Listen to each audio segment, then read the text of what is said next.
Good morning and welcome back to Spurs Latest. I am your host, Trip Graham. So happy to have you here today. Got so much to talk about in the NBA. We got so much going on. The Spurs took on the Heat last night. It was a great game. And let's get right into it. The Spurs beat the Heat last night 136 to 111. It was a great game for Wemby. Also game from Castle. Awesome game from Barnes. Awesome game from Keldon Johnson. One of the key players that I had winning this game was definitely needed to be Keldon Johnson. So great game from them. Really excited about how this turned out. We're smashing the league. We keep going on 136 to 111, winning by 25 points. Heat couldn't do anything. Best player last night was definitely Bam Adebayo, but he was struggling from the field. 5 of 17 from the field for Bam Adebayo, with 6 from 18, 11 from the field for Tyler Herro. Norman Powell is still coming off the bench for Miami. That's very interesting how they're doing that.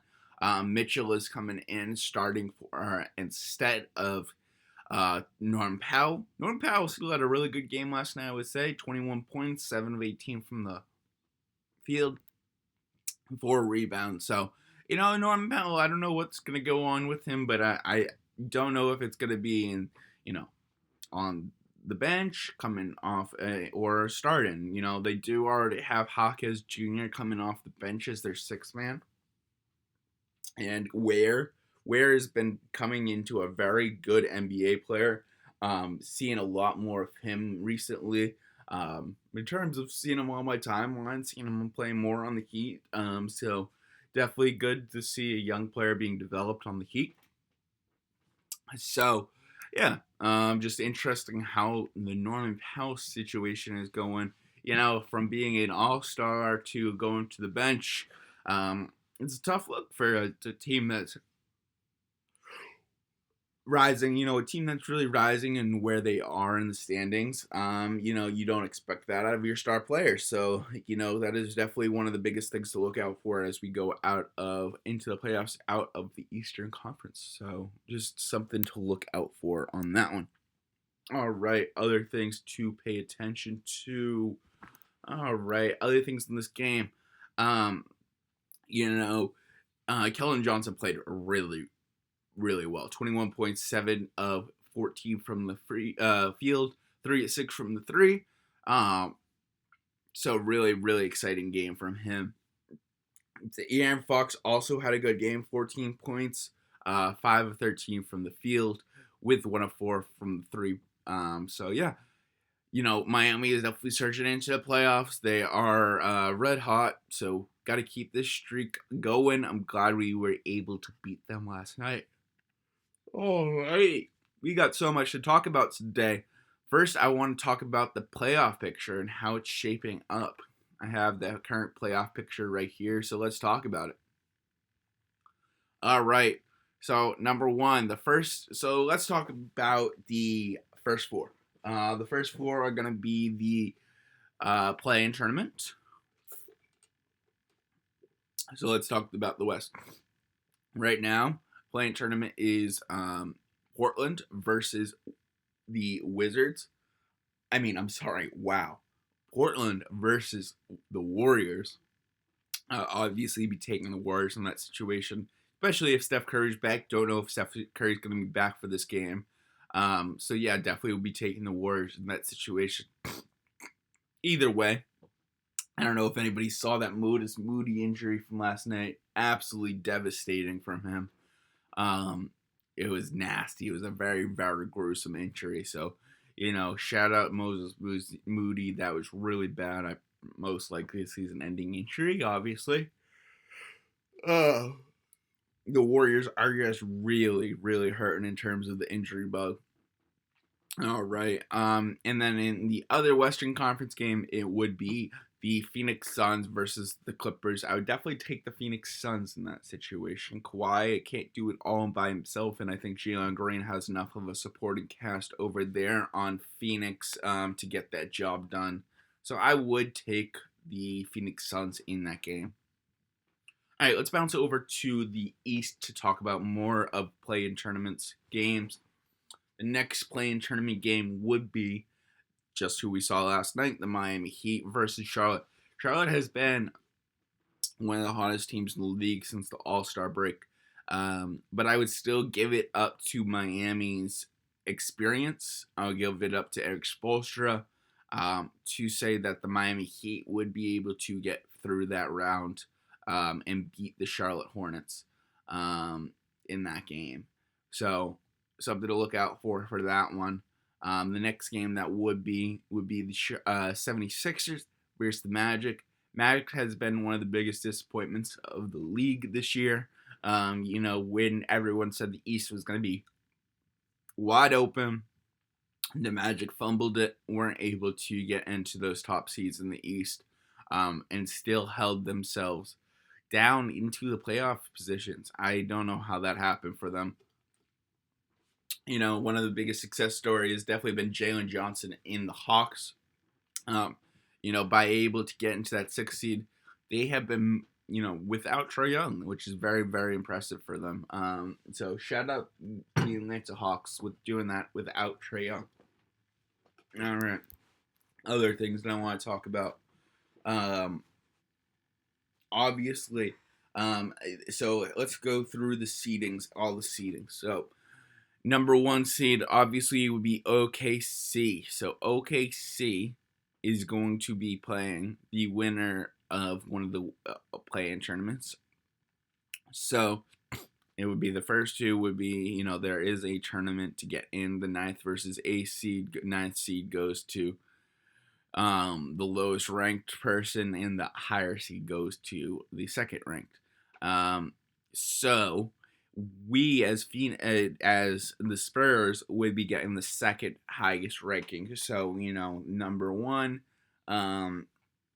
So we'll not be playing the Phoenix Suns in this situation. We would be playing the Phoenix Suns, the Clippers, or the Trailblazers in this situation.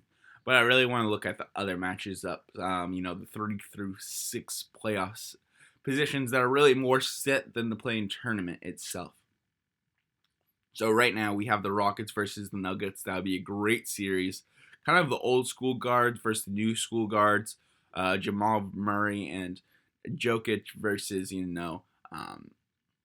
obviously Kevin Durant and all his young bucks. Really, really good game to see. I'd be very interested in this series. The next series that would be the Lakers and the Lakers and the Timberwolves. Would love to see this between Anthony Edwards and Luka Doncic. Obviously, Luka Doncic is definitely one of my favorite players in the league. So really fun to see that if this matchup did happen. I would love to see that matchup happen. So let's see. I would really love to see Luka versus Anthony Edwards in that matchup. All right. Out of the East. So obviously the Pistons are the number 1 seed out of the East. It's going to be pretty hard to dethrone them for the Celtics. They just have a few too many games for them behind them. With Cade Cunningham out, it is going to be very difficult for the Pistons. But I believe that they'll be able to secure that number 1 seed in the East. So looking out for that.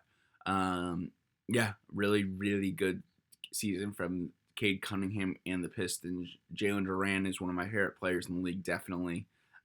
So really cool how the season has turned out for the Pistons and getting that number 1 seed. All right, so more of the locked up region, which would be Cleveland versus Toronto. Toronto hasn't been able to beat a good season all season. If they have one of the most interesting records in the league, they really can't beat over 500 teams, but they've been able to, beat down on all the bad teams. So, shout out them for being able to do what they can do. And getting that 5th spot in the East, it's way more impressive than, obviously the Magic, who are the 8th in the East, not being able to survive the big dogs, but at least Toronto be able to, get the victories counted up, which the Magic have not. Other series would be in the East would be the Knicks and the Hawks, I do believe the Knicks will get through this round very easily. I have mentioned that the Knicks have a lot of decision making to make. If Jalen Brunson is not the guy this year, especially if they don't win the championship, what are they going to be doing with Jalen Brunson to come next year? So very interested in how that saga turns out for the Knicks. And then obviously the Celtics are the number 2 seeds. So they'll be taking the higher seed of the play-in tournament of how that would shake out. Really interested to see how this turns out. This has been a lot of fun. All right, well, let's get into how the NBA MVP. Let's look at the odds of MVP because I was very interested in this and how it's coming down to the wire. Luka Doncic has really jumped himself. Putting himself might in contention. I don't know. It's a little too late down the line. But he's plus 1,400 now, where SGA is at minus 1,200. SGA just has to pretty much make the limit of how many games played, and he will win MVP. Wemby is plus 3,000 right now, so he is in third place. It does not look like Wemby will be able to jump over Doncic or SGA, but weirder things have happened. Jokic finds himself at 4, at plus 4,000, with Jaylen Brown at 5 at plus 15,000. Donovan Mitchell and Anthony Edwards, Kawhi Leonard, and Jalen Brunson are all plus 5,000 or above. Really fun MVP race this year. Looks like SGA is going to be going back to back. But I hope that the NBA starts to see that Wemby is a force to be reckoned with. And that plus 3,000 is respectable, absolutely respectable from Wemby to get that. So really excited for that. Jokic at the plus 4,000, and really the hardest thing that was missed games this season. I know Jokic could have had another MVP season this year, but it was not meant to be. All right, well, let's talk about March Madness coming back on Thursday. 2 more days till we get back to March Madness. And I want to talk about some favorites, contenders, pretenders.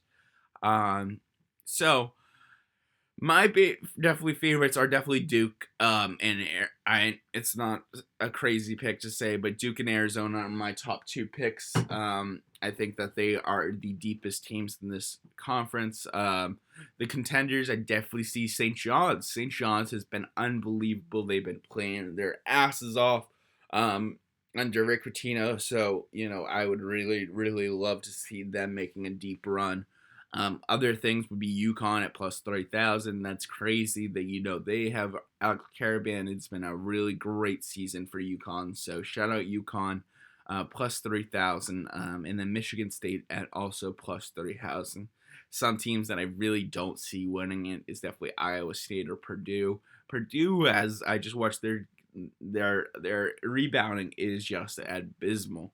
I don't know if anybody else noticed that, but yeah, they have a really tough rebounding team. It's hard for them to rebound. They have good shooters on their team, but their perimeter really keeps them alive because the inside does not. Alabama is at plus 10,000. Don't think they can win it. And Tennessee is also at plus 6,600. Doesn't look good for them. So, do definitely see Duke as my favorites at winning it at plus 450.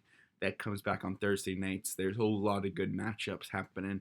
I believe it's going to be, at St. John's, great coaching with Rick Pitino. Then we have Dan Hurley over on UConn. We have Tom Izzo over on Michigan State. And then John Shire over on Duke. So we have so many good coaches matches up going into this third round, the Sweet 16. I do hate this lull between this Monday and Thursday. I feel like I'm just looking for basketball more and more during this tournament. And after going on a marathon of basketball those last 4 days, it stinks that we have to wait these few days before the next. So, that's it I have from Spurs Latest today. Thank you so much for joining me, and I will be catching you in the next one. We have so much going on in the rest of the NBA for the rest of the season, and we'll be covering it all on here for Spurs Latest. Thank you so much, and I will catch you in the next one.